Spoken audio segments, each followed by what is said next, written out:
All right, so we are live. We'd like to welcome everyone back to Trampled Underfoot Podcast.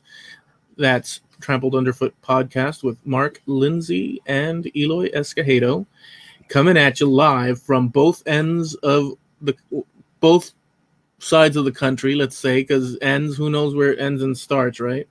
Yeah, we're two guys on two separate ends of the continent, man. Living life on trampled underfoot time. And Isn't just that isn't that incredible though? We're yeah, two guys from two parts of the country that would otherwise never have communicated if not for the wonderful world of yeah, technology and such and yeah, community and whatnot. Yeah. exactly. I get stuff suggested to me all the time on the on my YouTube and what have you. And one of them that was suggested to me was um, predictions and cartoons that came true. Okay. And so okay, fine, let's check it out. And they showed George Jetson talking to Mr. Spacely, just as you and I are talking right now, not wearing headphones, of course, but with the TV screen, video monitor, whatever you want to say, Mm-hmm. and talking, conversing back and forth, Yeah. just like it's nothing. And I always thought that would be so cool as a kid. And we've mentioned it before. I keep saying we are living the Jetsons. In this case, we are, man. Well, except if you really think about it, Mhm. we don't have that sassy or snappy jazz big band music. Da, da, da, da. That's You know, true. But we I don't mean, have that playing. if you even if you just take apart the Jetsons, okay, the biggie is we don't have flying cars. But That is think the big about it. or We tubes that suck us into. right, but we do have video phone communication. We do have robots that vacuum the floor, Yeah, we do. you know. We have there's a bunch of little things in the Jetsons that was futuristic back then. But we're living it. We got them. Well, wait a second. So, honestly, the idea of this is going to go off the handle because I already have other things, but they're now put Me to the. too. Um, that's if you really see for what people to even us that are accustomed to it now. I would say Uh-huh. for people 10 years from now out, or even a year from now, but let's say going forward, this sort of thing that you just mentioned with the screen is just like putting on your shoes and all that. But if we go back from the point that we're sitting right now, 10 years roughly, Mhm.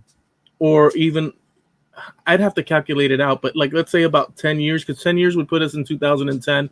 I guess we're 2 decades into it now, just Yeah. roughly.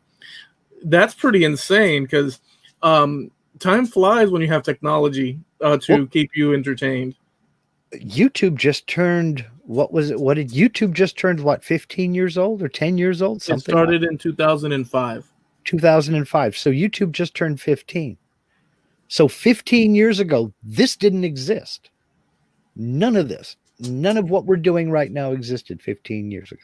And by the way, I humans see. I don't want to, but I'm already quite like to me. This is the adaptation that we're capable. I'm already quite freaking comfortable with the idea that I'm going to communicate with Lindsay over the telescreen. I'm not even thinking telescreen. No. I'm just thinking, let me talk to Lindsay, Uh-huh. and boom, I'm talking to Lindsay. But the the amount of work behind the ability to do that, I Uh-huh. totally take for granted. I'm not thinking of the screen. I'm just saying here I'm talking to Lindsay, and that's it. Shocking if you think of. I mean, it's not. Most people say, "Oh yeah, big deal," but if you think about it, you break it down. You're like, we are in a way kind of like the Yeah. Jetsons, like we said. Yeah. I mean, none of this was here 15 years ago. So, like, my grandson is in his early 20s. He saw it come in. He was in on the wasn't in on the development, but he remembers what it was like without it. Then he saw it just get started. Then he saw it come in, and now he's He's a veteran with it and what have you. His little sister, it was already here when she was born. So she doesn't have any frame of reference without all of this technology that we use every day. To her, it's always been here. Yes. You know? Literally. Exactly. You were born after microwave ovens became cheap enough for the public at large to buy one. Who, me? You, yes. We didn't have one until the 80s, believe it or not. Okay. So you do remember a time without a microwave oven in our household? Yeah. Okay. I mean, I was little. Okay. And then it happened. Yeah. Well, let me throw this one at you. Did you have what kind of telephone did you have? Did you go buy your own phone, or was it the black one from the phone company? Well, we had a tan one with the that you'd sit, vertically or horizontally down, and it was a little, the little traditional with the little dial thing and stuff. We had that first, and when it rang, it had a little sort of bell inside, and it would smack. A little hammer would smack it, and it was the loudest sound. I mean, and everybody went to get it. Yeah. Was it rotary dial or push button? It was rotary. We had rotary. Okay. Yeah. For decades, that was the only phone you could have. Unless you were a business, they had multi-line telephones. For the home consumer, that was the only phone you had, except they were black. Okay. They were owned by the telephone company. You didn't go buy a phone. When you had phone service put into your house, they brought out a phone. They hooked it up. They asked you where you wanted it. You could have one that sat on a tabletop, or you could have one that hung on the wall. If you were rich, you could have one of each. But that was about it. You had your choice of black. The wall mounts, you could get an ivory color in about 19, I guess it was the early 60s. They came out with kind of an ivory, tannish, pinkish color. Yeah. And that was it. There was no phone in your bedroom. There was no, there were certain people, they had maybe one extension, and that's what they called it, an extension in the bedroom, but it all worked off the same telephone line. So if somebody was in the living room on the phone, you couldn't go to the kitchen and call someone else. You had to wait till they got off the phone. When I was growing up, we had the one phone. I know exactly where the line goes out of the wall in my house. My house is from 1948, 49 built. And I know exactly where it goes up into the attic, in the attic where it goes, and then out into we had it in the dining room, and everybody would go to it. Or if my dad had a call and my mom picked it up, she'd say, "Oh, this," and then he'd go to the phone, but it was there. So I do remember just having that sort of like that. And by the way, I used that phone a lot with my friends, but at some point it did progress, and then we did end up with the touch tone one. We did get a touch tone one. Right. And then I had one in my room eventually. And as the 80s went along, they started doing the cool phones. If you remember, some would light up and I had an Elvis one. I had a dancing Elvis on a pedestal, and then the phone sat in front of him, and you press the button, and he'd say, "You ain't nothing but a hound dog." And I remember that one. I remember that. I had that one. I loved it. Oh man. That started happening in the 70s. It was, I want to say, the mid 70s. And these phones were all hardwired. There was no cordless. They were all hardwired. You were tethered to the wall by that cord. So, but in the mid 70s, I think we got it in like 75 or 76. They stopped hardwiring the phone to the wall. And instead of the little square with the plug, you would go to the phone. You had a 4-prong plug, a round plug that had 4 prongs on it. I can't think of it. And you could plug the phone in with that 4-prong plug. And you could have the phone company out and put those things all over the house. Mhm. They had to physically run wires, so they had to be able to get to it. Mhm. But they could put one of those plugs in a bedroom, and in another bedroom, then in your kitchen, then in your living room. You would still have to physically unplug the wall, the phone from the wall, to move it to another room. But you could move that phone around, and we thought that was cool. Well, they had what I remember is just little boxes that would attach to the baseboards or whatnot. Yeah. And it had like a little spring action, sort of like half round thing, and you'd lift it and you'd plug it. I mean, this is stuff, right? That, I mean, it was since the internet or whatever, and cell phones. I don't know how many people. I don't have I disconnected all my lines because why spend the $12-$14? Exactly. And most people don't. We have a phone box on the outside out here, and there are phone lines in the house, but I never even called the phone company and hooked up. We have our phone through our internet service provider. It's voice over internet. Yeah, that's awesome. But then all of a sudden, it was still out here. It was Pacific Bell. Back there, I think it was South. Bell South, and then Southern. No, it was it Southern Bell and then Bell South. Mm-hmm. I think one or the other. I forget, but we had the offices like just down the road. Yeah. It was Bell South when we lived in Georgia, and that was when 90s, in the early 90s. So then I think originally it was Southern Bell then, right? So, but it was all still the Bell system, which later became known as AT&T. Mm-hmm. But they opened the Bell system. They had the Bell Phone Center store, they called it. And you could go down and you could buy a phone from them that would either work with that 4-prong plug I was talking about, or what we use now, if you use them at all, the little multi-pin clip wire cable.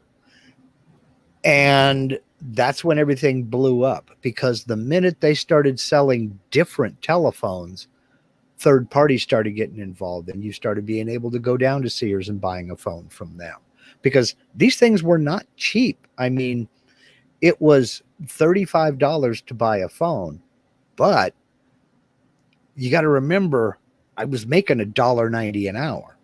So $35 was a lot of money. That was half a week's pay. Yeah. So they were expensive, and there were phones $100 and $150, and I was paying $125 a month for rent. So it was outrageous prices. But anyway, I don't know how we even got on that, but we just did 15 minutes on it. And I forgot to mention, welcome back to the Trampled Underfoot podcast. Your lucky number today is 57. 57 is your lucky number. And the secret word of the day is American Ninja. That's 2 words. But that's okay. That's the phrase that pays. The phrase that pays is American Ninja. See, now we've been sitting here for like 14 minutes almost, and I just looked at the name. I've been looking at the name that you chose as a display name, Bigsby Whammy. Mm-hmm. If I'd have known that you were going to do that, I would have chosen the name Floyd Rose and just see who got it. That's funny. Well, the reason I got that name, is that I was setting up here, and I just turned my head and said, "Oh, that will do that," because it's on my guitar, because I've got a Bigsby system for the Wang bar, and I said, and I was going to write Bigsby Wang bar, but then I said, no, we're doing this live on YouTube, so let's keep it copacetic, y'all. Yeah, let's keep it clean. Keep it clean. Well, we don't want words that come together to create ideas. Right. Exactly. We don't want ideas to threaten the fiber of our social norms. Exactly. Somebody will get upset. That's okay. I do have one thing to clean up though, and it's kind of sort of semi sort of related to what we were talking about being in the future and what have you. Mm-hmm. Last week, and I don't do this usually, because usually if I throw out something that's factually wrong, I just leave it and I figure, okay, learn, move on. Mm-hmm. But I mentioned something last week about a ship out in the South Pacific Yeah, I remember. that found itself in a strange situation. And I found the article about it way too late to say anything about it. And it was cooler than I remember it. So I wanted to kind of clear it up. I remembered something about it in that the way they parked and positioned the ship, Mm-hmm. they were over 2 days. But there was more to it than that. The ship was called the SS Warrimoo. And the Warrimoo was a passenger steamer that ran between Vancouver, Canada, and Australia. And they happened to be steaming down towards Australia from Vancouver, Canada. And it was on the 30th of December, 1899. Okay.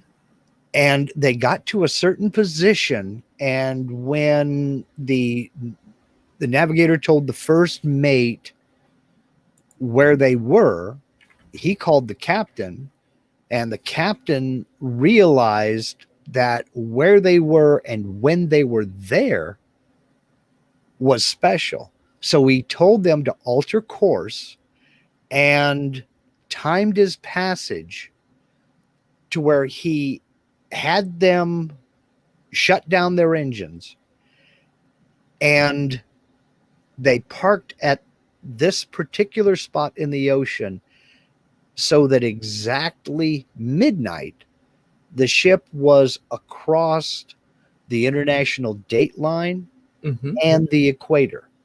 The bow was it sat like this, so you had the international date line running like this and the equator running like this. Right. It was crosshatched just about. Exactly. I'm just mentioning it so that because it was saying like this on audio is not going to help. Yeah. So yes, it was kind of at a diagonal right Yeah. across where the international date line meets the equator. I keep forgetting. I know we're on YouTube and I'm trying to do this for the camera and I forget about our audio audience. We love you. Well, Jim just joined us, and Mark is cleaning up something from last week. Right. So he knew, and doing all this in his head real quick, he got it to sit there for a minute. And when he was parked there, the forward part of the ship was in the southern hemisphere in the middle of summer. The stern of the ship was in the northern hemisphere in the middle of winter. Because it was across the international date line, the rear of the ship was the 30th of December, 1899. The forward half of the ship had skipped a day because of the international date line, and it was the 1st of January, 1900. Amazing. Okay. So that ship for that 1 minute existed on 2 different days, 2 different months, in 2 different years, 2 different seasons, 2 different hemispheres, and 2 different centuries all at the same time. Time travelers. Time travelers. Exactly. You could literally step to the past and to the future. Legally and physically with no repercussions whatsoever. So I posted this article over on the Trampled Underfoot Podcast Facebook page. A couple of people stopped and took a look at it. If you'd like to find out a little bit more, because there is a bit more to the story about it, more to that story, head over to Facebook, and up there in the search bar, type in Trampled Underfoot Podcast, and you'll see it. There you go. So that was it. I just wanted to clean that up because I forgot a lot of it. Yeah, but I thought that there was going to be some sort of qualification where something went horribly wrong with your explanation, but within what you explained to us originally, it wasn't really. What was the part that you had sort of gone off the? Well, I had forgotten most of it. I knew that it was in the northern hemisphere and the southern hemisphere at the same time, and I knew it was on different days at the same time. But I didn't realize that it was not only on 2 different days, it was also in 2 different months, 2 different years, and 2 different centuries. Okay, gotcha. Well, no, you did mention the centuries part. And 2 different seasons. Yeah, it's a crazy thing, actually. And let me also throw this out to all the ships at sea out there. Opportunity missed, because one of you could have done it In December 30th, 1999. Yeah.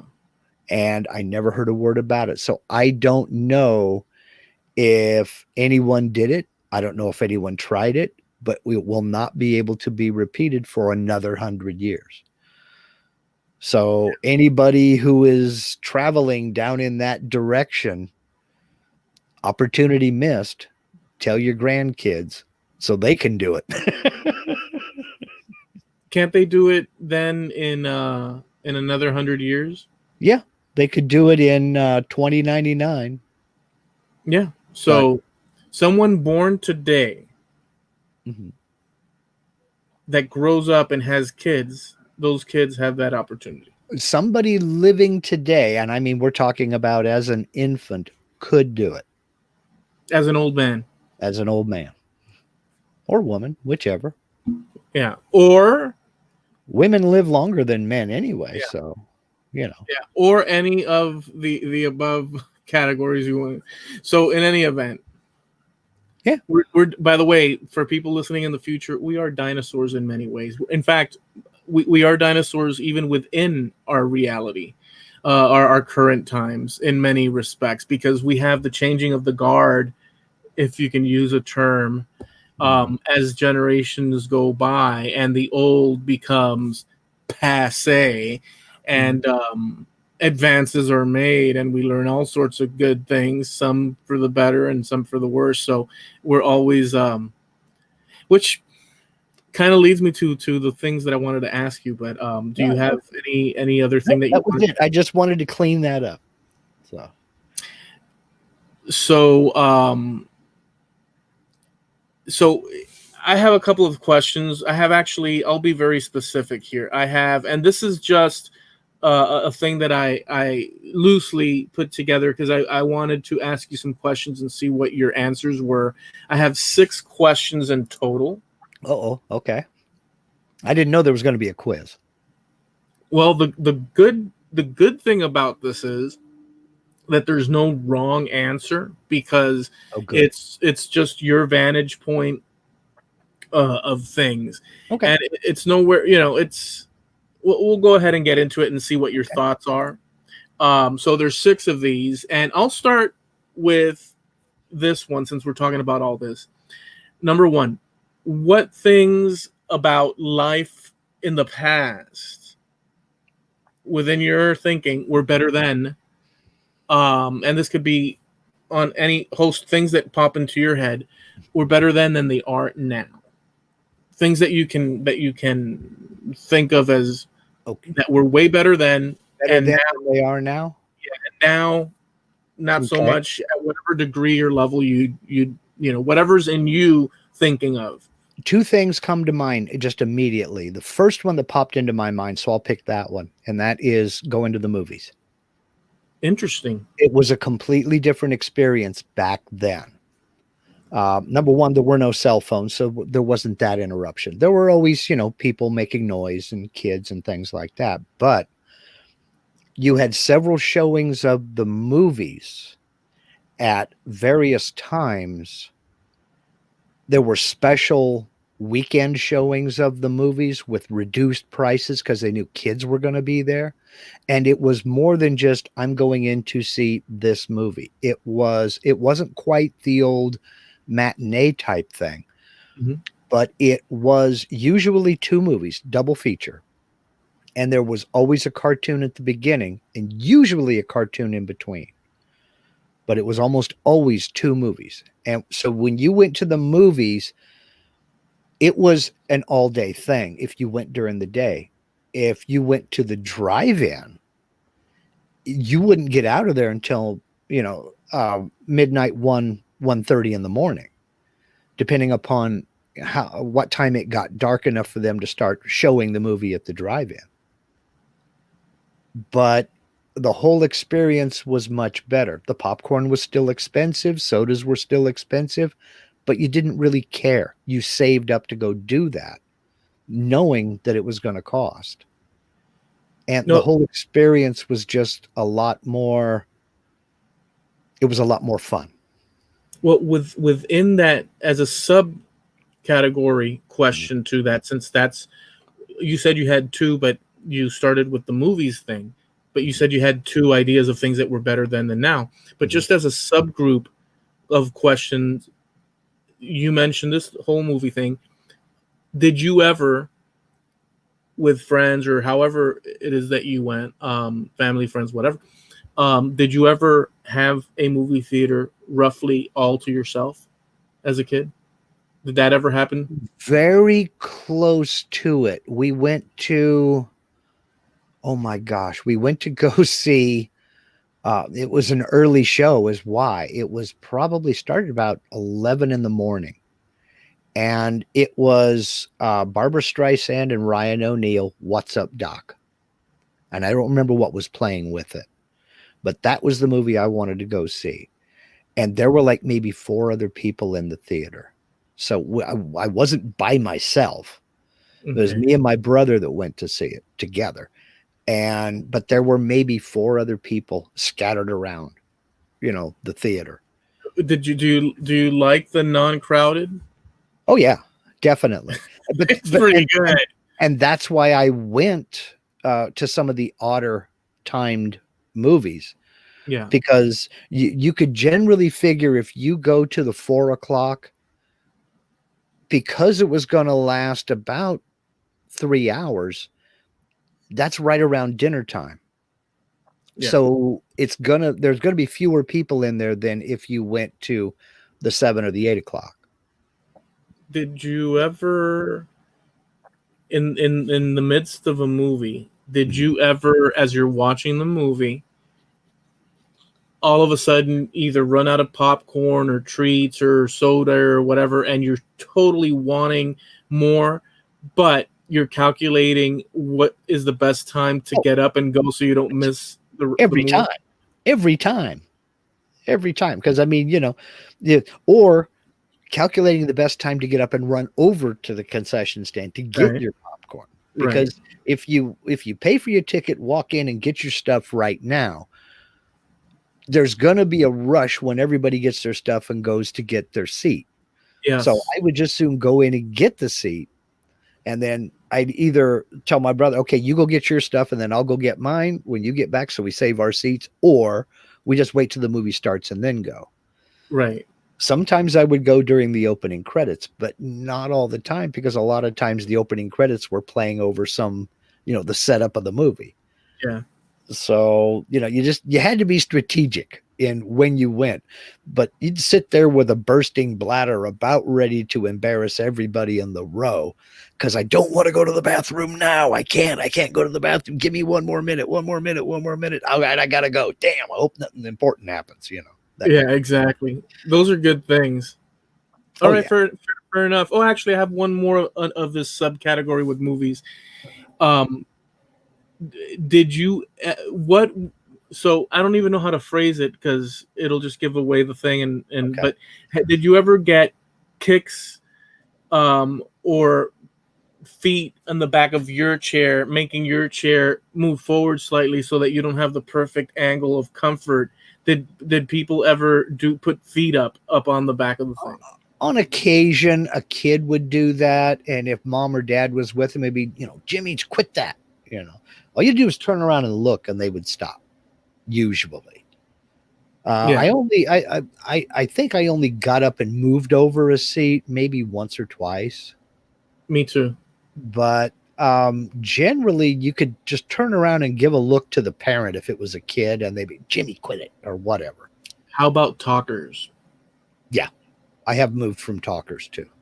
Talkers to me are, I mean, there are a lot of rude people out there because the concepts that are very basic, and I understand snickering But you or know a what? laugh. But sometimes that can be fun. Sometimes that can be fun. It just depends on what's going on, you know. Poltergeist, the movie Poltergeist. Mm-hmm. You know, you're sitting there watching it and it's all tense and it's all, you know, and the little girl is and then somebody all of a sudden, girl, don't go near that television. You know, it's just, it breaks the tension and everybody starts laughing. Sometimes that's funny. Yeah, you're But, right. you know, You see, that's a good example of you and me in different sort of looking at the glass half full, half empty. uh-huh. Whereas with me, it totally rubs me the wrong way, and I look at like total like I just want to like kick them out of the theater. You're well, at the same time, there's these, you know, so it's a good thing to do what you do. I wasn't even thinking that, but yes, you're right. That was hilarious. And another one was, do you remember Richard Dreyfuss movie, Close Encounters of the Third Kind? Yes. At the very beginning, well, not at the very, very beginning, but towards the beginning of the movie, where it was before the aliens abduct the little kid and take the little kid. It was there. Something is going on in the house, and mom is, you know, walking around the room. She's freaking out and everything's silent. And all of a sudden, there's one of those little mechanical wind-up monkeys with cymbals in his hand. Yeah, I owned a few of those as toys. And he's just sitting there on the dresser, and all of a sudden it starts going ching, ching, ching, ching, ching. Jump scare, big time. The number of women and girls who screamed when that happened was just flipping hilarious to me. I mean, because it's just a startle, man. That kind of thing is fun. Somebody who just want to sit behind you or around you and just, oh man, this is crap. Look, he couldn't have done that because of this, that, the other. Dude, shut up. See, that's also spoiler people, like because there's, you know, that's an auto defense tactic in humans. You know, I'm sitting here. Notice what it is with some people. You know, I'm sitting. Yes, I'm watching this movie, but it's not going to scare me because I'm way too intelligent and aware that this is fake. So nope, that's bull. That's bull. And you know, they start programming, but the truth is that they don't want to let go and enjoy the ride for fear of being conned into being afraid and stuff. So there's psychological thing. Yeah, and now you're just being an annoying ass. Quit it. Just quit it. Because I'll tell you, dude. One time I've always loved horror movies, but one time, my mom said, "Okay, son, let's go to the matinee," and well, you know, it was like $2.50 per person to watch it, and they were playing Evil Dead Part 2, and so I said, "Mom, I want to see it." She says, "Are you sure? That doesn't look like a good movie." And I said, "Yeah, Mom, it's Evil Dead, and it's got to be cool. It's a horror movie and this and that." She says, "Okay." So me and my mom sat in the theater for like the hour and a half to 2 hours that movie ran. And it was an hour and a half to 2 hours of people in a cabin with demons flying out of windows, out of cellars, explosions, heads, people flying. By the time, and I was young, right? And by the time it was over, I got up and I remember to this day, as we were walking towards the parking lot, my feet, have you ever walked and you feel like your feet don't quite touch the ground because you're so nervous? I felt shaky. And so it was like a barrage of negativity. That movie screwed to this day. I'll watch that movie, but there's parts of it that I'm like, ooh, I remember that. Ooh, no. Dude, that's what the book The Exorcist did to me. The book was way more intense than the movie was. And let's face it, it was a pretty intense movie for the time. Yeah. You know, that's an older movie. Yeah. But in fact, it was the first cut of it was given an X rating because they just didn't want kids to go anywhere near this. Yeah. Well, I mean, I'm sorry, but I would have to agree on a certain level. Jeez. But the book was way more intense. And that book messed with my head for about 2-3 years. I mean, to the point to where if I got up out of my bed to go to the bathroom, I would turn on my bedside light, get up, walk to the door, look at through the door, turn on the hallway light, walk to the bathroom door, look, turn on the bathroom light, go in, do my business, and then shut off lights and haul to the next switch, shut off that light, dive into the it messed with my head. If I had to walk from the house across the garage to get to a light switch, the kitchen door was propped open, so I had light showing me how to get there. It messed with my head, man. No, dude, I don't blame you. And the whole light thing, if you analyze the truth of the matter, whether there's light or not, like from our point now, whether there's light or not, if there's a monster there or some sort, you're screwed, right? We all know this. Yeah, but you know the deal, man. Monsters can't get you in the light. It's just they only come out of the dark. Monsters can't get you if you're on the bed, right? Or if the light's on. That's the rules. Well, I had that same scenario, just with other movies and whatnot, and I'd also look under the bed.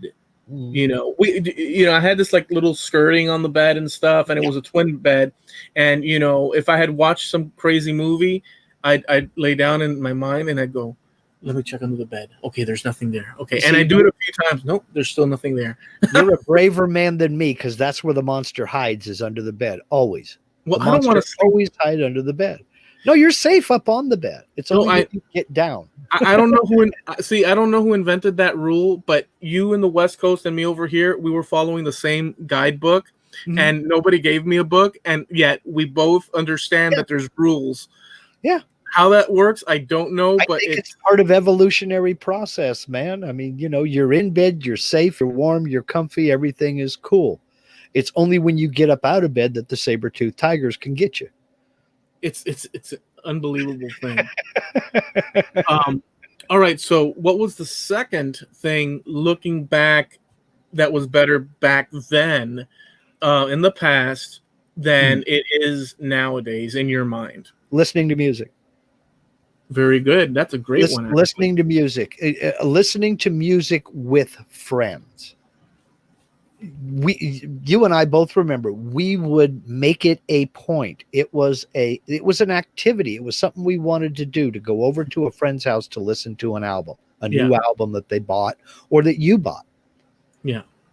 I just got this new cool album by this band called Boston. Come over and check it out. Oh, okay, cool. I'll be over in a few minutes. Mom, I'm going over to Roger's house to go listen to music. Okay, fine. That's exactly how it was, dude. And you'd go over and your friend be there and they'd bust out, in my case, cassette, although they had records that we were loaned from the adults, but we were portable at that point. They'd put in the new record, whatever it was. It could be an Ozzy. Ozzy was a big deal back then for some reason in our little area. And there was a lot of cool bands, but for some reason Ozzy was like the thing, and we would trade cassettes and all that. It was such a You're right. It was a thing that kids did. Right. You would purposely get together to check out new music. And if you had a decent stereo in your room or in your living room or something like that, you'd have 8, 10, 12 kids in there all checking out a new album.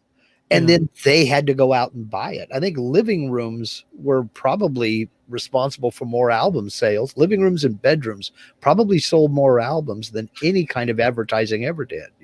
Listen, some of my friends, their sisters, they had their own record collections. Sure. And sometimes the brother, my friend John, I'd go over to his house, and his sister Tammy had her collection. They had the same, they shared a room and whatnot. We were little kids, and he'd say, "Look what my sister, the Bangles," and I'm like, oh, and you'd see these covers with like all this, and look at this one, and they were like girl bands and this. And I was like, man, that's as little kids, man, that's lame, man. Who's gonna listen to this? And you look at the covers, and there's no monsters on it, and there's no like scratching and explosion, and you're like, this is stupid, man. We didn't use stupid, we used another word, but kids music. Yeah, it's like, come on. And then you'd see an Aussie cover where he's like pulling out of the rocks with freaking fangs and blood, and you're like, that's more like it, man. And it's a funny thing, but it was an enjoyable part. So much so, I didn't expect that. It didn't cross my mind when I asked you the question, but look what you did. Very cool. Yeah. All right. Just my opinion. Just two things that popped into my brain when you asked me something that was better back then than it is today. Fair enough. All right, let's go to number 2. This is totally going off the cliff. I didn't do anything particular, just things that I wanted to ask you just to see what your reactions were, or your answers, better said. So this one is, Mark, you've heard in the past, this is the question, you've heard in the past, or probably have heard in the past throughout your lifetime, the concept of, within stories, movies, be it even religion and whatnot, you've heard the concept of the end of the world, whether in movies or science fiction, whatever, the end of the world stories.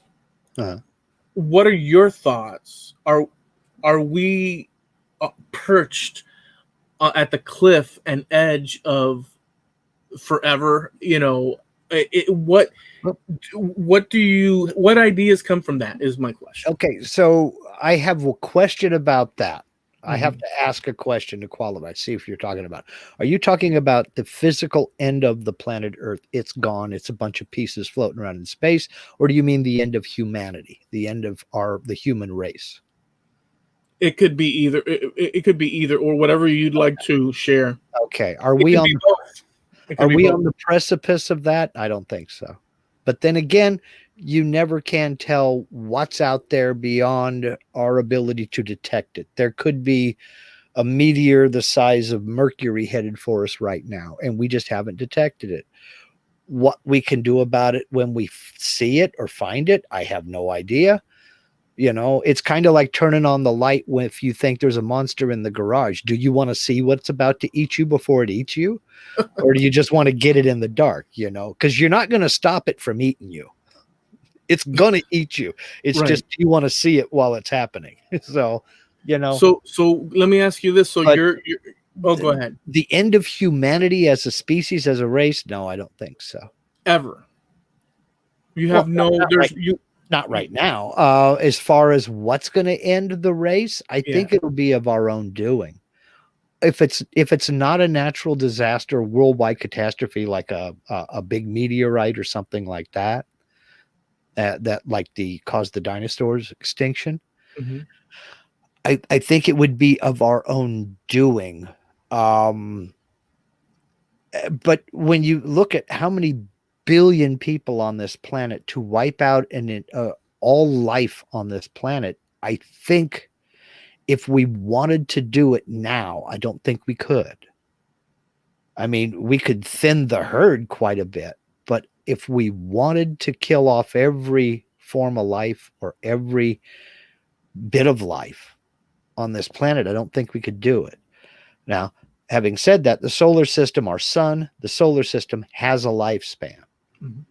We can only guess as to how old it really is. We don't know when it's going to go supernova.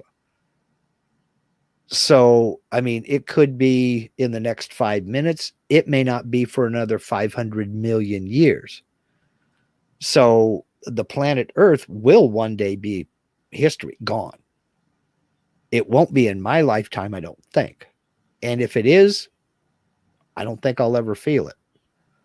But are we on the precipice, of causing our own destruction right now? No, I don't think so. Okay. I don't think so. I personally think things have been a lot worse than they are now in the past. If we go back through history and look at it, I mean, just the Black Death killed half of Europe. Half of Europe was just gone by the Black Death, the bubonic plague. Yeah. We have gone through worse. we're the consequence or results of the Well, people that yes, actually made it. we are the descendants of the survivors. Yes. Imagine all the people, and lines, family lines, and stuff that were snuffed out Yeah. from that, because there had to be a ton of people Yeah. from going back in time that were totally snuffed out. Lines complete. Right. All right, fair enough. So your mention is particularly asteroids and that sort of level. You Yeah. don't have any other concepts that No, that you believe that could I don't eventually. think so, because I think at the end of the day, no matter how much of a megalomaniac you think somebody is, the rest of the world isn't going to let it get to that point.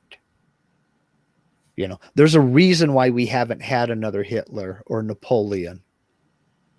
We've come close with a few people, but it's the dictator of the weak, in some smaller country that's not a world power. Because even our most quote unquote formidable enemies right now aren't stupid enough to be the one. They know that we are capable and prepared to retaliate in kind, mutually assured destruction, basically. They know that we can and that we will. They don't want to be the one to flip the first switch. And that's the way it should be, personally. Billy Birch says that maybe not. It will not be supernova as far as the sun, but it would become a red giant that would swallow up the inner planets, including the Earth. That he is a science teacher, so he mentioned that particular thing. But the end result, Billy, I mean, yeah, I was going to say at that point, does it really matter? I mean, we can argue semantics, but dead is dead. So, Well, wait a second. I get what you mean. There's a difference between going supernova. I pulled that out of thin air, and becoming a red giant that'll swallow up all the inner planets. I get it. There is a distinction. They are two different things. They mean things. But either way, we're gone. We're history. We're toast. So, Okay. Well, I mean, yeah. Well, I just want, so you thinking those, okay. Those are your thoughts. Let's continue on. Basically, does it matter if you're shot with a rifle or a pistol? No, you're still shot. I mean, after the fact, if you survive, and you tell the story, do you want to say, does it matter whether you say, man, you know what, I was shot with a pistol, or man, I was shot with a freaking rifle, man, or I don't, I think the key word is shot, right? When you if you accidentally hit your thumb while you're driving a nail, does the brand of the hammer matter? Yeah, but for for the scientist, that's what they do, so that they're focused. Understood, and I get it. I really do. And he's right. The sun isn't big enough to go supernova, but it'll still mess up your day. Yeah. Will my comic book collection be saved? Toast. Gone. History. I mean, that's a pretty screwed up thing. So okay, so we'll continue. Well, on that note, this is number 3, and again, these are just random. No rhyme or reason. Okay.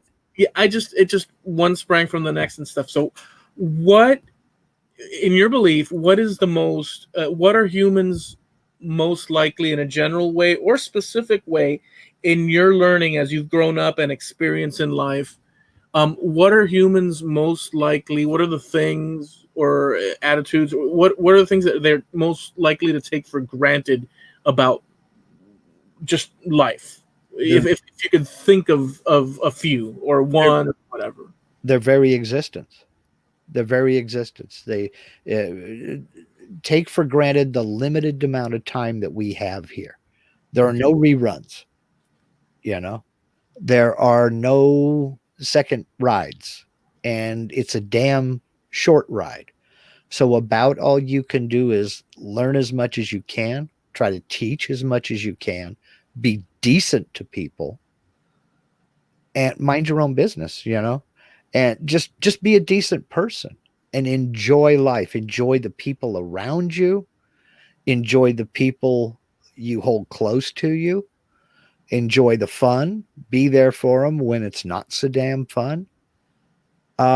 Just, I think we take our own existence and the limited amount of time we get to spend on this earth for granted. I think that's a good one. And I think that's probably one of the most important ones, if not the most important one, because it encompasses the whole shebang. Let's say, Yeah, we're basically. I mean, it's easy to probably think, oh, or not even think. Let's put it. It's easier not to question. Well, wait a second. There's a time frame going on, and this and that, because it's unpleasant. mm-hmm. It is unpleasant. At least it is for me. It's extremely unpleasant, actually. But I think it is what you make of it. If you're determined for it to be unpleasant, it'll be unpleasant. If you're determined that it's going to be a good, then it'll be good. It's no. all on, You know what I mean, though, right? I'm talking about. Yeah, I do. I do get what you mean, but I think we do that to ourselves. I think it's more attitude. I wake up every morning just thankful that I got to wake up this morning, because things could always be a lot worse. They could always be a lot worse. Yeah, that is true. And the fact that I can get up out of bed and come do something else today, I think is pretty cool. I got to share this with you. So there's a lot of, just because this is good with what was it that you just you wake up and be appreciative that grateful to be alive, man. Okay, so within that, not to take away anything at all, like I agree with that. So, but this is something like a side street of that, which is funny as hell, or at least for me. There's a lot of gangster sort of Cosa Nostra mafioso videos coming out on YouTube with the actual legitimate mobsters that did time, and they're doing interviews online, and they're setting the record straight on who hit who and what happened. And it's actually, I think they're quite aware of it, because in a way they're businessmen, but they're actually creating their world, recreating their world by doing these interviews, and one hits the other one with, he didn't do that, and they're actually setting records straight and creating their own legends, let's say, by doing what they're doing, perpetuating the mafia story. So in one interview, to what you said about waking up each day and not taking it for granted, saying, you know what, I'm alive, that's a good thing, and guess what, let's be thankful, and let's just enjoy it. So I think that's the best we could do, and I think it's the best way to. I think you're right, and not that we all succeed at that. Well, in one interview, I think it was with the Bull Gravano, Sammy the Bull, I think it is. He's telling a story to the interviewer, and he says the interviewer is listening. He says to the interviewer, "We were in a jail somewhere up here in who knows where, upstate New York or wherever the heck they were in America. And I was in that jail for I don't know how many years, this and that. And, I was talking to one of the inmates there, and the guy was sitting there. I'm sitting there with him. And he says, at least we're not in some, Middle Eastern or foreign jail. That's really bad." And he tells the interviewer, he says, "What the F does it matter if I'm not in an Eastern, I'm in this American jail, and it sucks because I'm in jail. What do I care about somebody sitting in an Eastern?" So he started to unravel with that psychology, where the guy was doing positive thing. He was saying, "Hey, dude, at least we're in this jail where we get fed properly and this and that, and we're not in the other jail." And then this guy's attitude, he's thinking in his head, calculating, well, you're a freaking a-hole because, we're in jail anyhow. What the heck do I care for over there? And I just found it so humorous, because it demonstrated how people view things and stuff. And it's just one of those things. So yeah, whatever. I just wanted to throw that in. It all falls back onto that, it could always be worse. I'm trying to remember the name of the movie, and for some reason Midnight Run comes to mind, and I don't think that was it.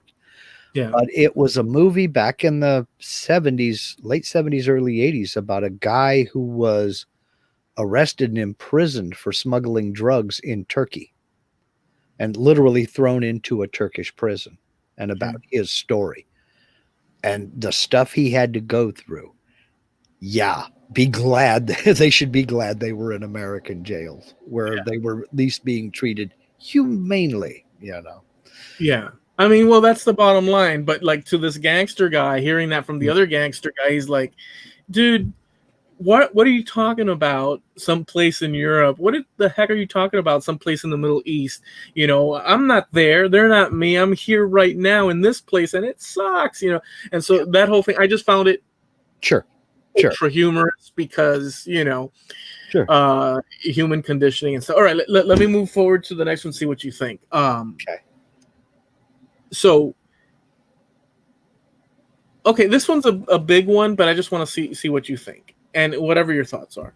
So, do you, in your experience and whatever your beliefs are, because obviously you can't prove one thing or the other, but do you believe or do you think that we arose from some sort of primordial soup of ingredients to become what we've become, or there's some intelligent creator behind a thing? So that's a heavy question. It's a very heavy question, and I really don't discuss my spirituality with many people at all. So let's just say that I believe there is a creator, because I don't think all of this could happen by chance. I just don't see that happening. And people will argue with me, and I know it, and that's fine. But one or two things, maybe they could happen by chance. But all of this, every single thing lined up as perfect as it is, I don't see that happening by chance. Interesting. That's as far as I'll go. Well, yeah, that's so I tend to, or I don't tend to, I'm on the same page as that. And I'll just add the caveat of that I am completely unaware of peeking behind. I don't have the tools or ability, and I believe no one does currently, at least, to peek behind the curtain and say for sure about anything when it comes to those big questions. And it is sort of like running up against a wall and trying to break through it, because you can't, so it's something that'll just circle around and around and around. But and I think it's that way intentionally. I think there are certain things that we are never going to know, that mankind, when I say we, I mean mankind as a species, go 5 million years in the future, mankind will never know certain things. And I think it's because it's supposed to be that way. That's why they call it faith. Interesting. Okay, all right. So that was number 4. And number 5 is kind of like number 3 in an odd way. Okay. But so what is, so it's kind of on a similar line.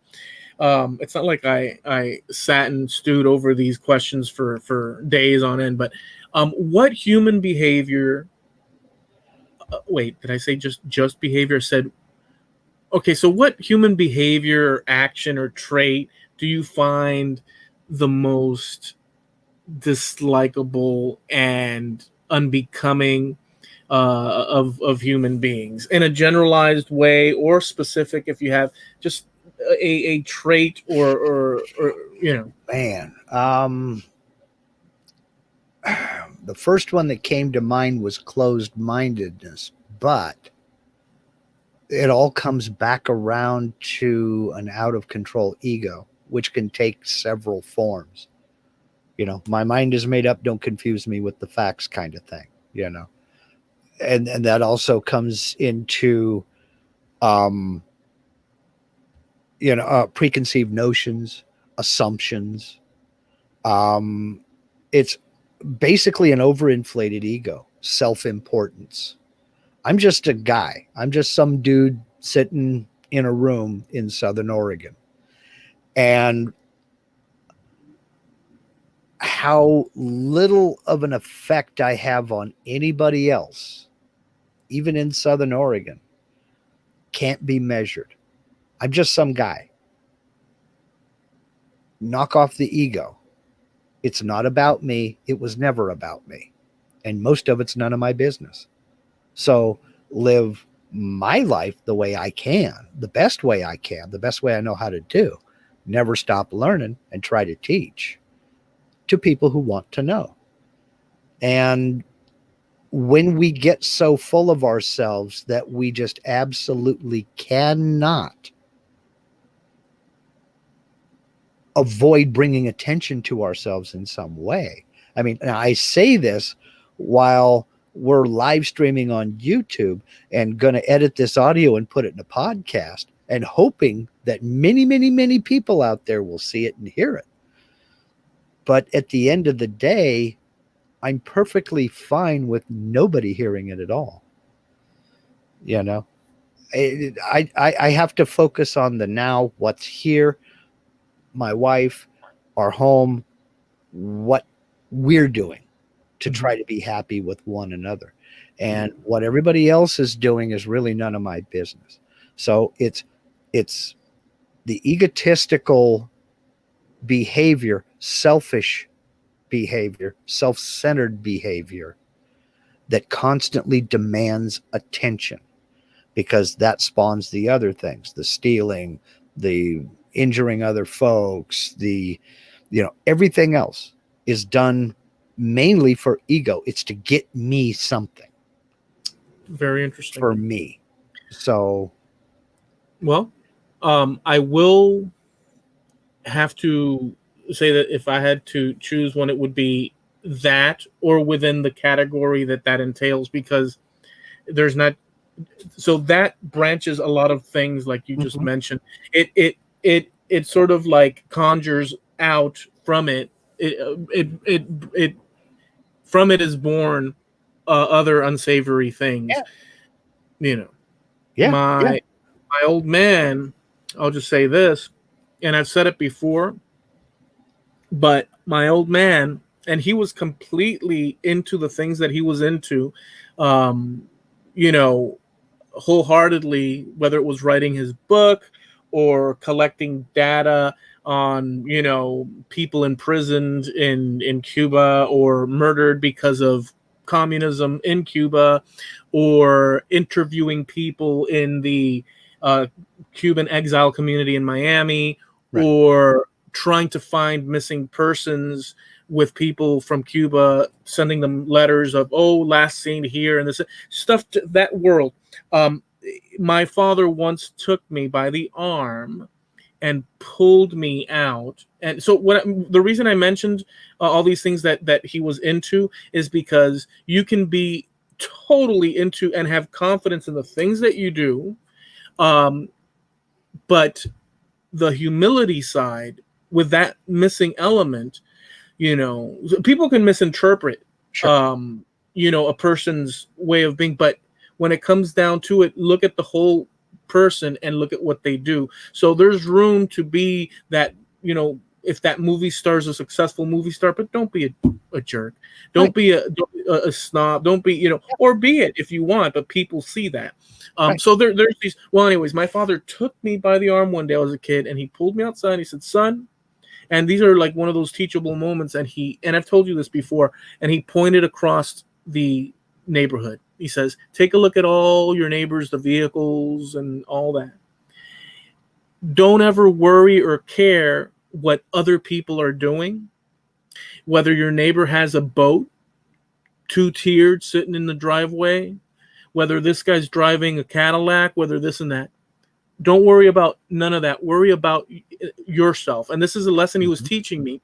And he says, son, one of the worst, or he said the worst sentiment that you could have, the worst trait you could have is envy and jealousy, because that ferments, you know, hatred towards others and many things. So he just, and then he'd say that and he'd just walk away and I'd be on my way, and he left that little nugget for me to to have in my head, and it kind of falls in line with what you're saying because it's in the same bread basket, you know. Yeah.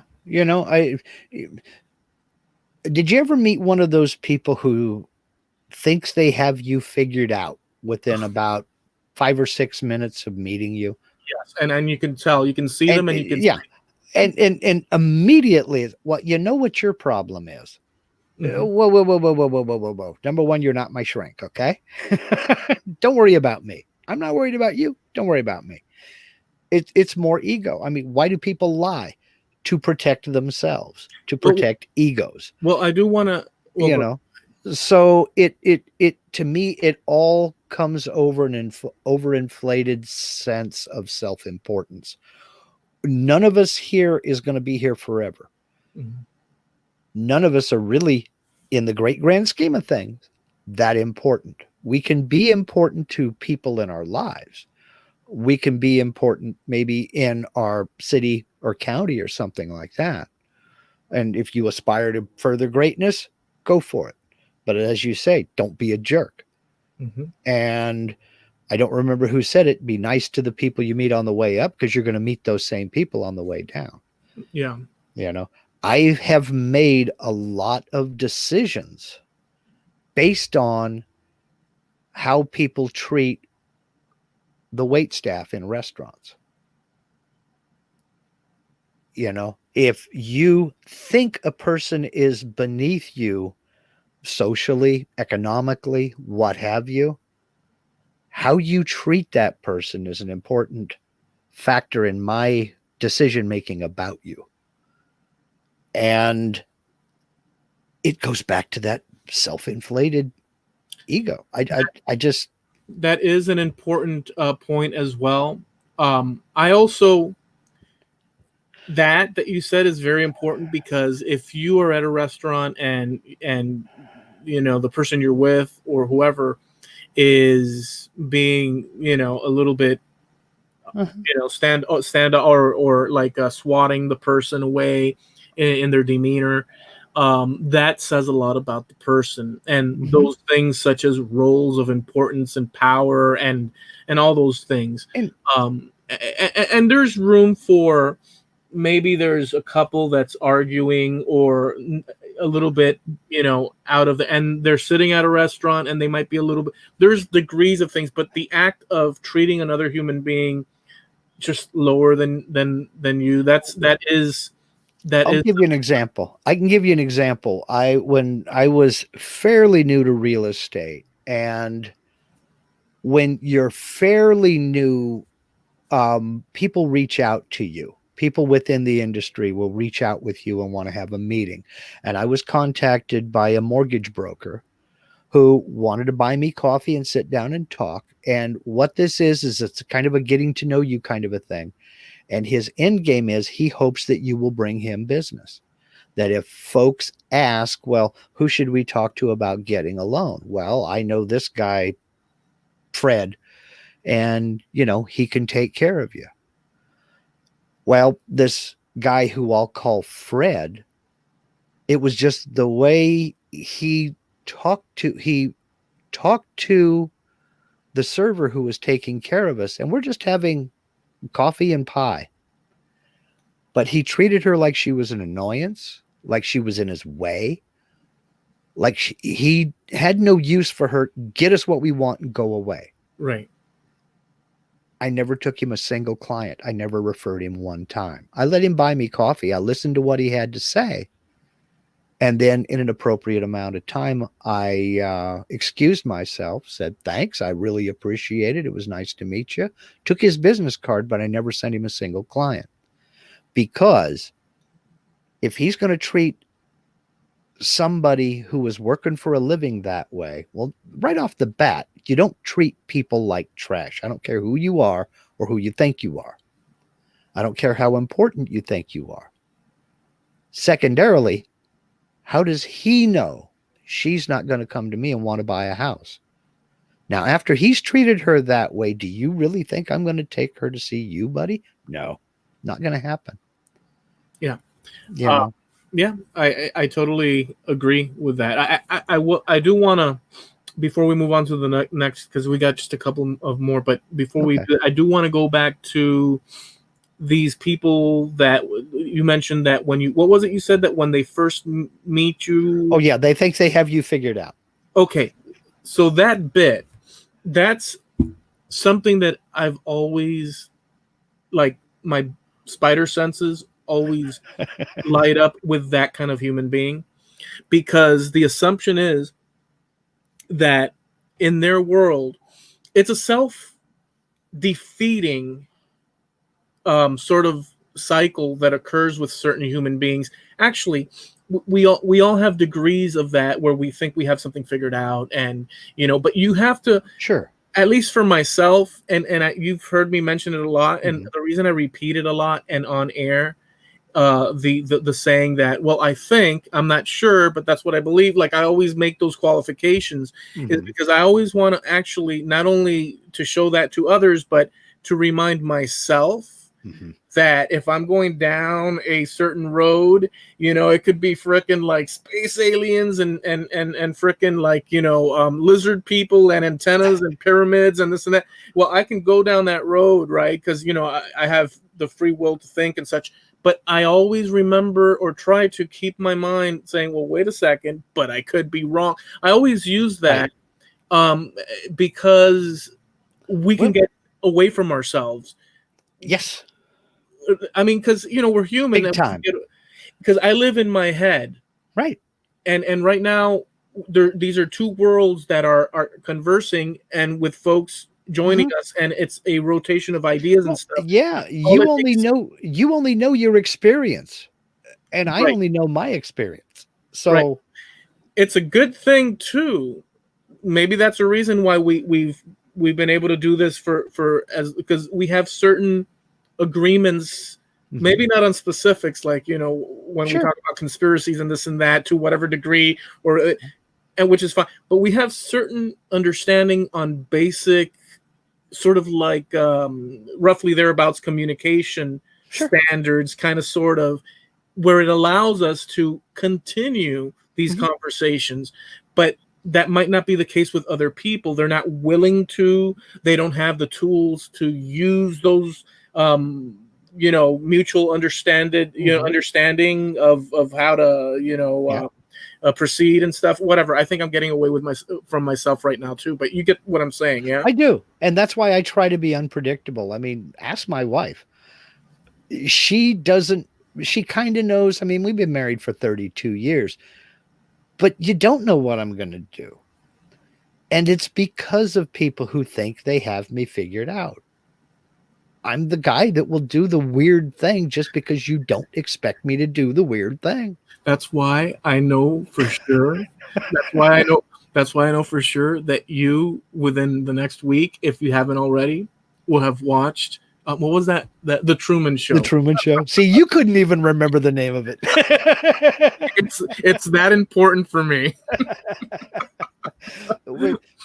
Linda and I met and got married, like I said, 32 years ago. We were both stationed at Fort Stewart, both stationed at Fort Campbell, Kentucky. Yeah. And we, met and married there. And so she introduced me to her side of the family. And one of my favorite people in the world, I don't know if he listens to us, I really don't know, is her nephew, Thomas. Okay. This is a killer kid. He's a good kid. He's smart. He has his head on his shoulders. He's one heck of a guy. And he's grown. He's graduated college. He's grown to be a very good guy. I hit it off with him. I mean, almost immediately. He was kind of, timid and didn't know me and didn't know anything about me until I looked him in the eye and I said, every family has that weird uncle. It's my mission to be yours. And he got a big grin on his face. And within a half an hour, we were at his mother's birthday party, as a matter of fact. Within a half an hour, he was helping me write on a little note to attach to a helium balloon We wrote a little note that said, "Help, I'm being held prisoner in a helium balloon factory. Send Twinkies and Mountain Dew." And we tied it to that helium balloon and we let it go. And he just thought that that was the funniest thing in the world. I don't know where it comes from. I don't know why I do stupid stuff like that. But if you think you got me figured out, you don't. It's it's the ability. So the idea of pegging someone, we do tend to have, at least outwardly, like people outwardly looking at us, we are constrained in our sort of mannerisms, like I Sure. use my hands the way I do, and maybe a twitch of the eye or the turn of the head, or so people, it's the easy way to do it, and it's, by the way, very useful for us to sort of like scan an area and say, that's that. But if you're a human being that that wants to, or is aware that there's something behind or beyond just the visible, there's psychological things that go on. Sure. If you take that into account, then you're more, I guess, I don't even know what word to use. What would be a more receptive person to underlying meanings? You need to have at least for me, I need to have a little bit more of understanding, just not face value things. So right. I'm quite willing to not assume something about a person, even though I use assumptions. But people are complex. People are complex. Yeah. You can't figure out people. There are people that you have known all your life that do things and enjoy things that you have absolutely no idea about. Yeah. I worked with, just as an example, I worked with in a casino, had a bartender and a cage cashier on the graveyard shift on the road known as the loneliest highway in America, Highway 50, through the middle of the Nevada desert. And a new transformer was being put in the back of the building. The building was being expanded. So we sat there with flashlights one night. Somebody had to be there. The casino was closed, but we had to be physically in the building for security. And we sat there with nothing else to do but sit and tell stories. I found out that bartender, who was a 60-year-old woman, was also a pilot. I had absolutely no clue she was a pilot. I found out that the cage cashier had moved down here from Canada after he retired from horse racing. Amazing. He was a trainer. People are fascinating individuals that have completely different sides to them that we know absolutely nothing about, because our conversations were always about business and always about the job. When you sit down and listen to people and talk to them and get to hear some of their stories, people that you think were in some of the most mundane jobs have lived incredible lives. Yeah, totally. So to sit there and say, I've got somebody figured out, I don't know squat. I really don't know squat. All I know is what you're showing me. Yeah. So, yeah. All right.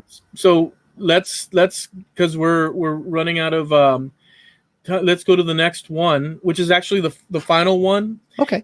And this one's a fun one, or I think it's a fun one. And I'll hit you with this one and see what you think. Okay. And here's the question. Be open to it. Be open to it. Are you ready? I don't know. After that build up, after that setup, I don't know. Let's find out. All right, here's what it is.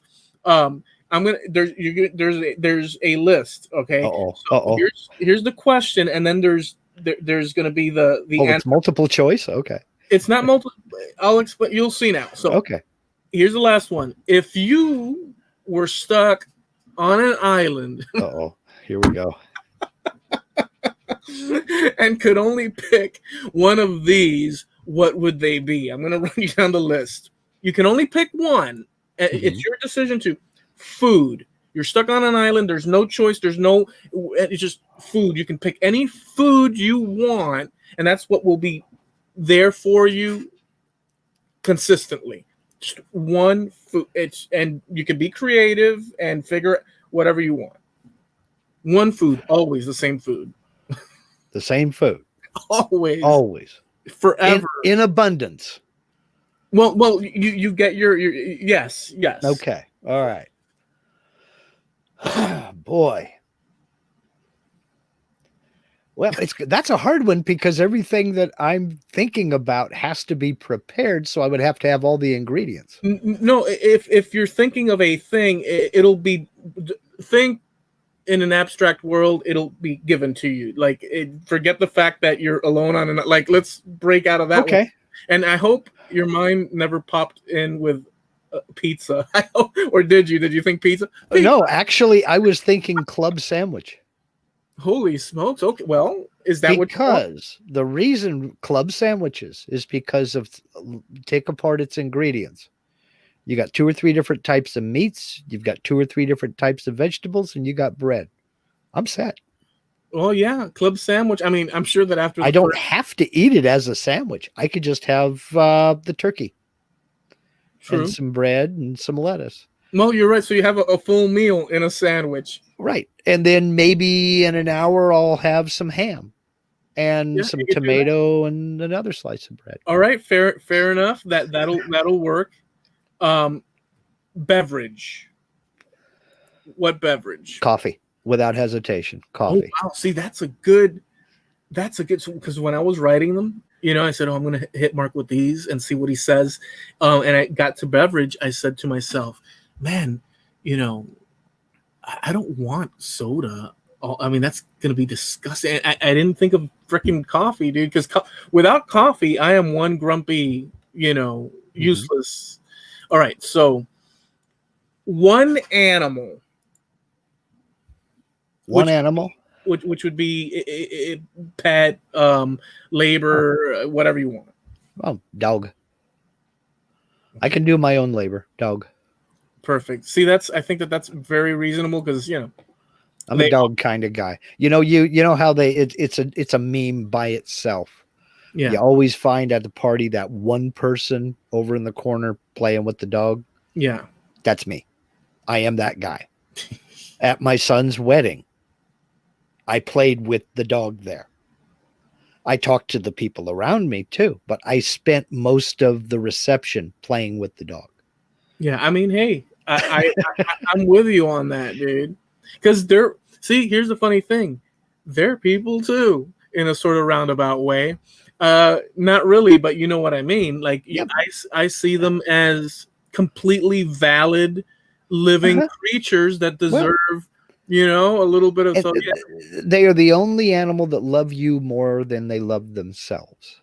It's an amazing thing. Oh yeah. Put your wife and your dog in the trunk of your car. Then come open it an hour later and see which one of them is happy to see you. All right. See, now that would surprise Linda because she wrote, she said, I always expect you to do the weird thing. It's one of the things that I like best about you. So yeah, but she never knows what or when or where. All right. So here's the next one. One tool that you'd have on the island, which is one tool. Ooh, that's going to be a tough one. And if you say CNC, no. See, I have to go back to think of simple tools. Mm-hmm. I'm going to assume that there's rocks, so I don't think I would need a hammer. But I would need a knife, a good knife, because I would have to be able to cut, dig. Yeah. Knife. Yeah, because that will set you up for cutting things, making, I guess, vines into, rope. I can make other tools with a knife. Yeah. All right. That's, and so we're almost there. What one book It's not that you have to read it over and over again, but like if you had one book to take with you that you thought was pretty freaking awesome. The complete works of Arthur Conan Doyle, Sherlock Holmes. Okay. All of the Sherlock Holmes stories. Is that in one book? I do have a single book, all of his stories in one book. Is it like that big? Imagine your old telephone book. Now double it. It's about 3 inches, 3 to 4 inches thick. It's a thick book. It's got everything Conan Doyle wrote. And the thing about it is, you can start at the beginning of this book, and by the time you get to the last story, yeah, the first story would be fresh enough that you could just start over again and still enjoy it. Oh, that's a good. So I didn't, but I was cracking up because Linda just wrote. She said, "Not really, Eloy." I don't know which part of the "not really," but she's like putting things in check because once that trunk of the car scenario appeared, she was like, "Wait a second." Yeah. So I think that's what she's referring. That's just an old joke that I remember somebody saying. Oh, okay, so here's the last one. Okay. Here it is. One album. One album that you could take with you, and that would be the album that would be what your ears can hear. Okay. Soundtrack to the movie Woodstock. There you go. You have now finished up and are certified as passing the on an island test. Yeah. So, I mean, it's that